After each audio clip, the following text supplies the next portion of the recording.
Chaque jour, nous utilisons des centaines d'objets en plastique.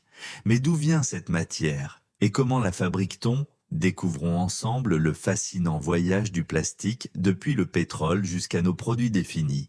Tout commence avec les ressources fossiles. Le pétrole, le gaz naturel et parfois le charbon. Ces matières contiennent des hydrocarbures, les briques de base nécessaires pour fabriquer le plastique. Dans une raffinerie, le pétrole est chauffé et séparé en plusieurs composants. L'un d'eux, le naphta, sera la principale matière première utilisée pour produire les plastiques. Le naphta est ensuite chauffé à très haute température, entre 800 et 900 degrés. Ce processus, appelé craquage à la vapeur, casse les longues chaînes d'hydrocarbures pour former de petites molécules, l'éthylène, le propylène et le butadiène. Ce sont les monomères, les briques de base du plastique. Ces monomères sont ensuite assemblés pour créer des polymères. Par exemple, l'éthylène devient du polyéthylène, PE. Le propylène devient du polypropylène, PP. Le styrène donne le polystyrène, PS.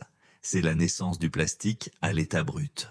Pour adapter le plastique à chaque usage, on y ajoute des additifs, colorants, plastifiants, stabilisants UV ou charges minérales. Ces mélanges donnent au plastique sa couleur, sa souplesse ou sa résistance. Les granulés de plastique sont ensuite chauffés, fondus et moulés. Grâce à différentes techniques, injection, extrusion, soufflage ou thermoformage, on obtient toutes sortes d'objets. Bouteilles, tuyaux, emballages, pièces automobiles et bien plus encore. Et voilà le résultat, le plastique sous toutes ses formes, présent partout dans notre vie quotidienne.